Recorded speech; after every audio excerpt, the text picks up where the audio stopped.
Hello students, आज के lecture में हमने करना है components of computer. So first of all what are components.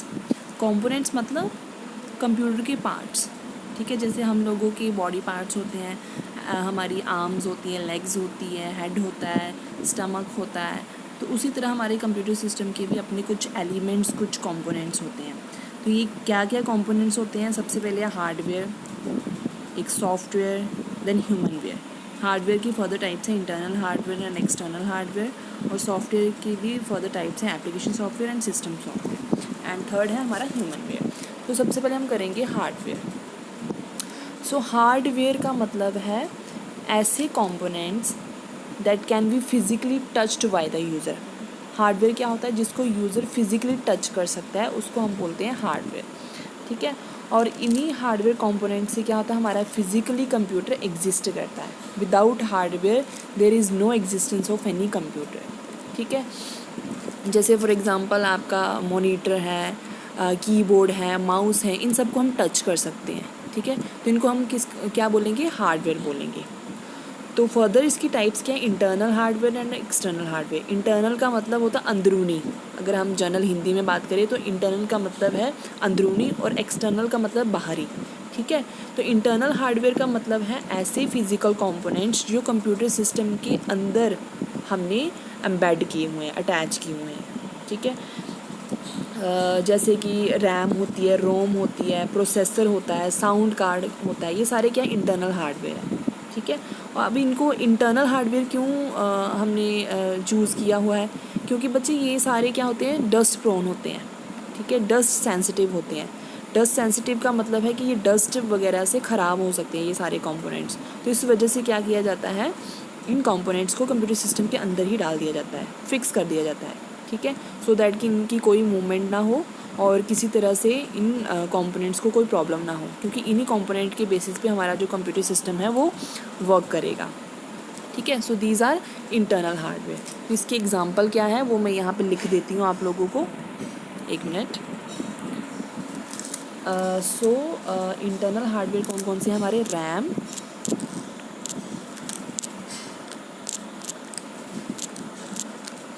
Then रोम, उसके बाद है साउंड कार्ड।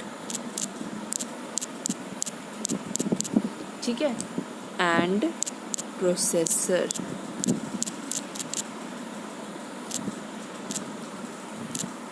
तो ये सारे क्या है हमारे इंटरनल हार्डवेयर। उसके बाद है हमारा एक्सटर्नल हार्डवेयर। सो एक्सटर्नल हार्डवेयर क्या है? जो कंप्यूटर सिस्टम के बाहर हमने लगाए हुए हैं। ठीक है, so external hardware are the physical components that are found outside the computer, जो कंप्यूटर सिस्टम के बाहर हमें मिलते हैं। जैसे कि कीबोर्ड होता है, मॉनिटर होता है, प्रिंटर होता है, प्लॉटर होता है, ये सारे क्या है? External hardware. तो वो भी मैं यहाँ पे लिख देती हूँ। सो एक्सटर्नल हार्डवेयर में आएगा हमारा monitor, then keyboard and printer, और भी बहुत सारे, printer, mouse, scanner etcetera. Okay, so these are external hardware. Next है हमारी कैटेगरी सॉफ्टवेयर कंपोनेंट की। सो सॉफ्टवेयर क्या होता है? Non tangible components that can not be physically touched by the user are called software. So ऐसी non tangible components, non tangible का मतलब है, यहाँ पे मैं लिख देती हूँ नॉन टेंजिबल। नॉन टेंजिबल, वैसे मैं आप लोगों को इसके नोट्स प्रोवाइड करूँगी तो ज़्यादा टेंशन की बात नहीं है। नॉन टेंजिबल, ठीक है, टेंजिबल यहाँ पे लिख देती हूँ। नॉन टेंजिबल, नॉन टेंजिबल का मतलब है जिसको हम फिजिकली टच नहीं कर सकते, जिसको हम हाथ नहीं लगा सकते, तो ऐसे कंपोनेंट्स को हम बोलेंगे सॉफ्टवेयर। और अगर हम इसकी फॉर्मल डेफिनेशन देखें तो इसकी डेफिनेशन क्या होती है सॉफ्टवेयर की? सॉफ्टवेयर इज़ अ प्रोग्राम और set of programs that help users to interact with the computer hardware to function और परफॉर्म स्पेसिफिक टास्क। अब देखो, हार्डवेयर हमें चाहिए फिज़िकली कंप्यूटर सिस्टम को एग्जिस्ट करने के लिए, ठीक है। अब हमने उस हार्डवेयर से काम करवाना है, उसके साथ हमने कोई फंक्शनिंग परफॉर्म करनी है, उसके साथ हमने कोई स्पेसिफिक टास्क परफॉर्म करने हैं। तो टास्क परफॉर्म करने के लिए हमें क्या करना पड़ेगा, उन हार्डवेयर को इंस्ट्रक्शन देनी पड़ेंगी, ठीक है। और वो इंस्ट्रक्शन हमने किसके थ्रू देनी है, सॉफ्टवेयर के थ्रू देनी है, ठीक है। सबसे पहले हमारा क्या आएगा, हार्डवेयर आएगा, हार्डवेयर। उसके बाद इस हार्डवेयर के साथ हमने इंटरेक्ट करना है, इस हार्डवेयर से हमने काम करवाना है, ठीक है। जो भी हमारे पास मॉनिटर है, प्रोसेसर है, ठीक है, इन सब से हमने काम करवाना है। तो उसके लिए हमें क्या चाहिए, सॉफ्टवेयर चाहिए, ठीक है। शॉर्ट फॉर्म में लिख रही हूँ सॉफ्टवेयर, ठीक है। शॉर्ट फॉर्म लिख रही हूँ यहाँ पे SW एंड हार्डवेयर के लिए HW, ठीक है। तो जब भी हमने इस हार्डवेयर से काम करवाना है तो हमें क्या करना पड़ेगा, इसको इंस्ट्रक्शन प्रोवाइड करने पड़ेंगे। तो ये इंस्ट्रक्शन हमें किसके थ्रू देनी है, सॉफ्टवेयर के थ्रू देनी है, ठीक है जी। तो हमारा सॉफ्टवेयर क्या है, सेट ऑफ प्रोग्राम्स और set of instructions that help user to interact with the computer, ठीक है। सॉफ्टवेयर क्या होता है, सेट ऑफ प्रोग्राम्स होते हैं, ये सेट ऑफ इंस्ट्रक्शंस होती हैं जिसकी हेल्प से हमने क्या करना है, अपने कंप्यूटर सिस्टम को इंस्ट्रक्शंस प्रोवाइड करनी है, ठीक है जी। सो हमारा जो सॉफ्टवेयर है that is set of programmes,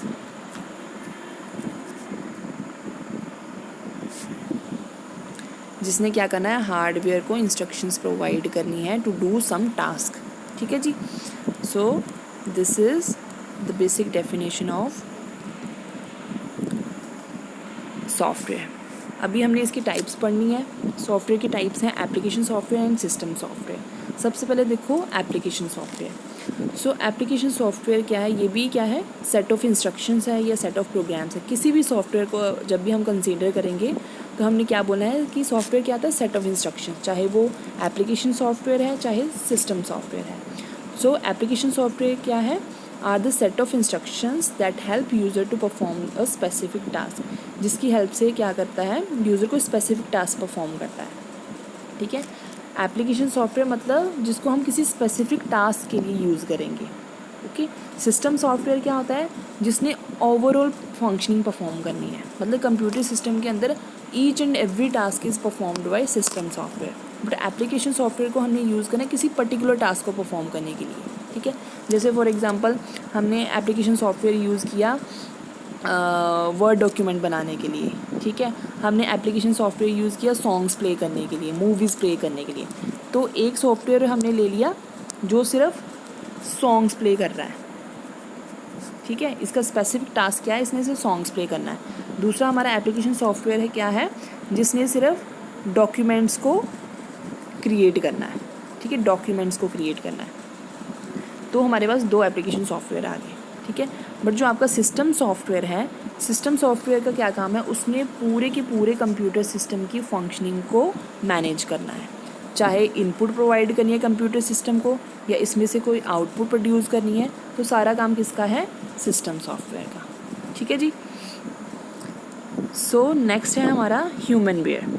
अब देखो हमारे पास हार्डवेयर भी आ गया है, ठीक है, हमारे पास कंप्यूटर सिस्टम फिजिकली एग्जिस्ट कर रहा है। अब कंप्यूटर सिस्टम को इंस्ट्रक्शंस देने के लिए जो हमें प्रोग्राम चाहिए, जो हमें सेट ऑफ इंस्ट्रक्शंस चाहिए, वो भी हमारे पास है।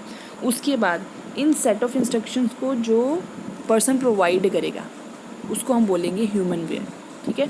So the user who operate और use the computer system is known as human ware, ठीक है।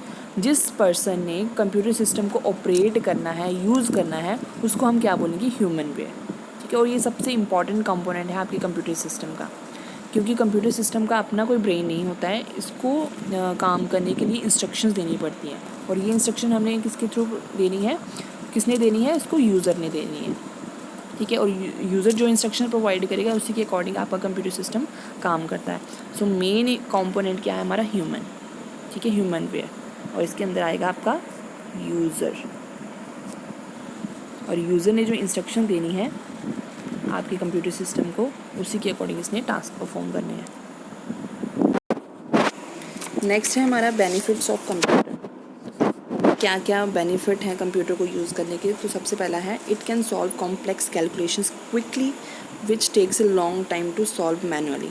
सो जिन इंस्ट्रक्शन को सॉल्व करने के लिए हम ज़्यादा टाइम लेते हैं, फॉर एग्जांपल अगर आप लोगों ने कोई मैथमेटिकल इक्वेशन परफॉर्म करनी है मैनुअली, ठीक है, कॉपी पे आपने उसको सॉल्व करना है, तो उसके लिए आप बहुत टाइम ले रहे हो, बहुत ही कॉम्प्लेक्स इक्वेशन है और उसको सॉल्व करने के लिए बहुत ज़्यादा टाइम चाहिए, बहुत ज़्यादा एफर्ट चाहिए, ठीक है। अगर वही इक्वेशन हम कंप्यूटर सिस्टम को देते हैं परफॉर्म करने के लिए, तो वो कुछ सेकंड्स में ही उस इंस्ट्रक्शन को, इवन कुछ नैनो सेकंड में उसको परफॉर्म करके आपके सामने रिजल्ट प्रोड्यूस कर देता है। तो सबसे पहला बेनिफिट क्या है कि कॉम्प्लेक्स से कॉम्प्लेक्स इंस्ट्रक्शन को, कैलकुलेशंस को आपका कंप्यूटर सिस्टम क्विकली परफॉर्म कर सकता है, ठीक है। उसके बाद है second benefit, it is a self directing machine, ठीक है। सेल्फ डायरेक्टिंग मशीन का मतलब क्या है कि कंप्यूटर सिस्टम को हम इनिशियल स्टेज में सिर्फ इनपुट प्रोवाइड करते हैं, इंस्ट्रक्शंस प्रोवाइड करते हैं, ठीक है। जो हमने डेटा देना है उसको, या जो हमने जिस डेटा के ऊपर ऑपरेशन परफॉर्म करने हैं, इनिशियल स्टेज में हमने सिर्फ वही डेटा उसको प्रोवाइड करना है।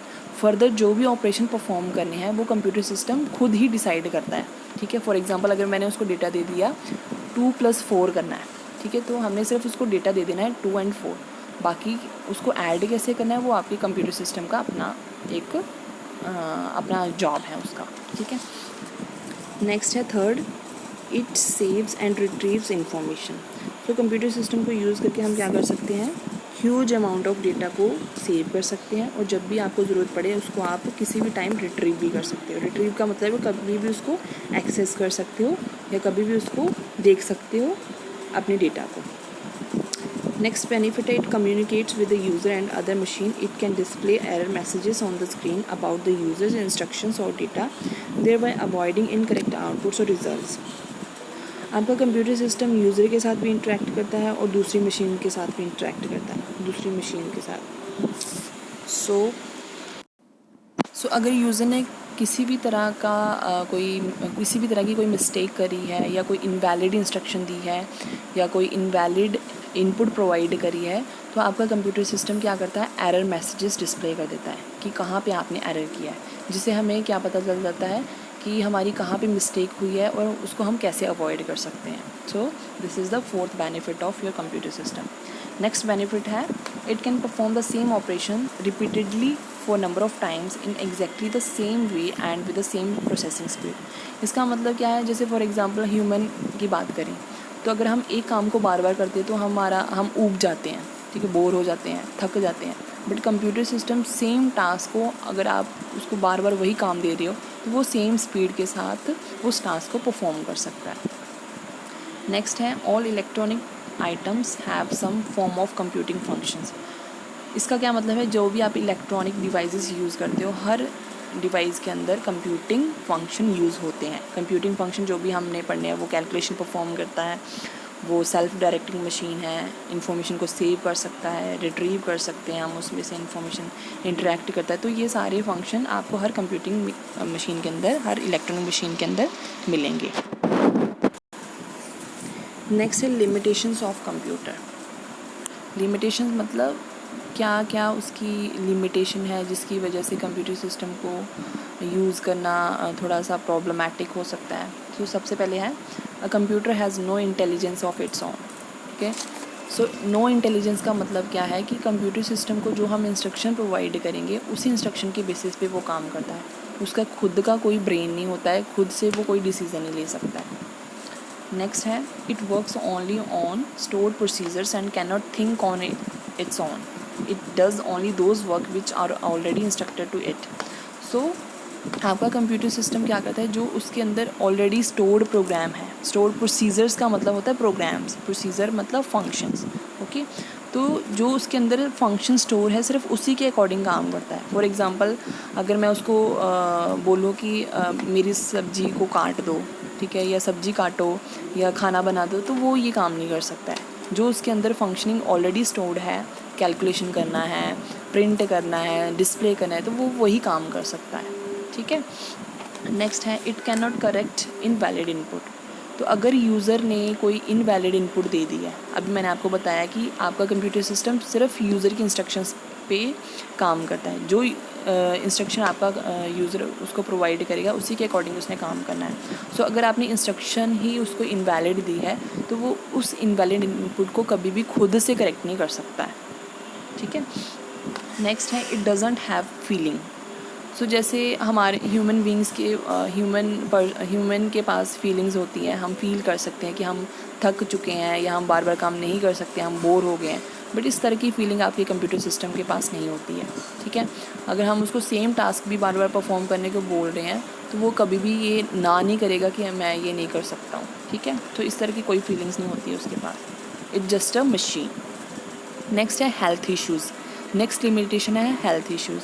हेल्थ इश्यूज़ का मतलब है कि अगर हम कंप्यूटर सिस्टम को सुबह से लेकर शाम तक यूज़ कर रहे हैं या लंबे टाइम तक हम उसको यूज़ कर रहे हैं तो उस वजह से हमें हेल्थ इश्यूज़ हो सकते हैं। हमारी आइज़ ख़राब हो सकती हैं, हमारी बैकबोन ख़राब हो सकती है, तो इस तरह की हेल्थ इश्यूज़ हमें जनरेट हो सकते हैं। नेक्स्ट है adults, teen and children around the world are using computers to share publicly their photos, videos, journals, music and other personal information. Some of these unsuspecting innocent computer users have fallen victim to crimes committed by dangerous strangers. सो ऐसे adult होते हैं, tin होते हैं जो जोश जोश में अपनी फ़ोटोज़ वगैरह सोशल मीडिया पे शेयर करना स्टार्ट कर देते हैं, इंस्टाग्राम पे शेयर कर देते हैं, फेसबुक पे शेयर कर देते हैं, बट उनको नहीं पता होता है कि उनकी फ़ोटोज़ या उनकी वीडियोज़ का मिसयूज़ हो सकता है। ठीक है, तो this is the main limitation of computer system. So जब भी कंप्यूटर सिस्टम को यूज़ करो, सेफली यूज़ करो और ऐसे यूज़ करो कि आप लोगों को किसी तरह की ट्रबल ना हो in future. So this is all about today's lecture. So कोई भी डाउट होंगे तो आप लोग मुझे गूगल क्लासरूम के ऊपर ही कमेंट करोगे। ठीक है, अगर कोई कुछ भी प्रॉब्लम आती है तो आप लोग वहीं पे कमेंट करोगे। बार बार आप लोगों ने व्हाट्सएप ग्रुप में मैसेज नहीं करना, मैम ये शो नहीं हो रहा है, मैम ये नहीं हो रहा, वो नहीं हो रहा। बहुत ही वो मैस क्रिएट करता है। सो प्लीज़ जो भी आप लोगों को डाउट्स होते हैं, जो भी प्रॉब्लम आती है, वो आप लोग सिर्फ गूगल क्लासरूम पे ही आप लोग शेयर करोगे, क्योंकि व्हाट्सएप ग्रुप आप लोगों की को सिर्फ टाइमिंग या शेड्यूल बताने के लिए हमने बनाए हुए हैं। ठीक है, सो बी केयरफुल। Thank you.